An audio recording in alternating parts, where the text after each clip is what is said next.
Hey, what's up mga kaballers? Maligayang pagbabalik sa aking channel. Halina't pag-usapan natin ang balitang Stephen Curry dapat ang Olympic MVP at ang balitang Devin Booker sa Warriors kinukuha na. Tara na't pag-usapan natin yan dito sa Basketball Hotshots.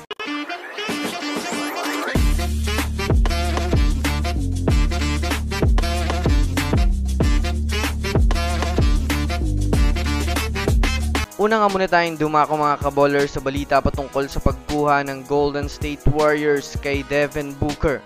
Matapos nga po mga kaballers ang naging panalo ng Team USA sa Paris Olympics, ay mayroon na naman nga po mga kaballers panibagong mainit na pinag-uusapan ngayon na kinukuha nga daw po mga kaballers ni Coach Steve Kerr si Devin Booker para sa Golden State Warriors. Alam naman nga po natin sa ngayon mga kaballers na itinutulak na nga po mga kaballers ng mga NBA analyst si Devin Booker sa Warriors bilang bagong superstar nila. Sa mga hindi nga po nakakaalam, mayroong usap-usapan sa Team USA na nagkakarekrutan nga daw po mga kaballers ang mga player dito, kaya mas umiinit ang pagpasok ng Devin Booker dahil na rin naman mga kaballers sa pagkawala ni Klay Thompson na si Devin Booker nga daw ang perpektong superstar na maging splash brother at makakatandem ni Stephen Curry para makuha ang kampyonato. Bukod pa dyan, malaki rin nga po mga kaballers ang paghanga ni Coach Steve Kerr kay Devin Booker na kasalukuyang umiinit ngayon ang balitang mayroon ngang malaking interes itong si Coach Steve Kerr na kunin si Booker. Lalo pat kailangan nga ng Warriors ngayon ng superstar, kaya labas mga Warriors fans, bagay nga ba itong si Devin Booker sa Warriors? I-comment nyo na yan sa ibaba. Samantala, dumako naman tayo mga kaballers sa balita patungkol sa usap-usapan na si Stephen Curry nga daw ang dapat na MVP sa Olympic.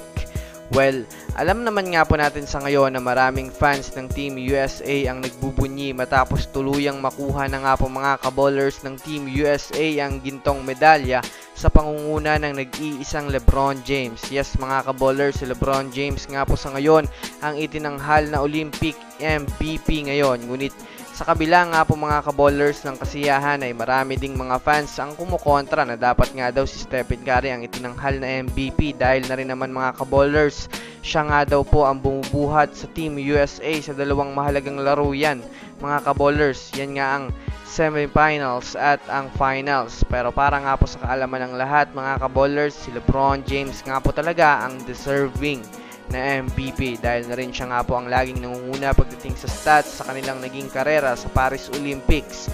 Halos siya nga po lagi mga kaballers ang nagdadala sa team hindi lang sa pagtala ng puntos kundi pagdating din sa assist, rebounding, steals at madalas palaging triple-double nga po mga kaballers ang kanyang nagiging performance. Kaya talagang si LeBron James talaga mga kaballers ang Olympic MVP. So yun lamang mga kaballers, yun lang naman ang pag-uusapan natin ngayon. Pindutin ang subscribe and hit nyo na rin ang notification bell para sa mga susunod na updates sa mundo ng basketball. Again, this Basketball Hotshots. Thanks for watching.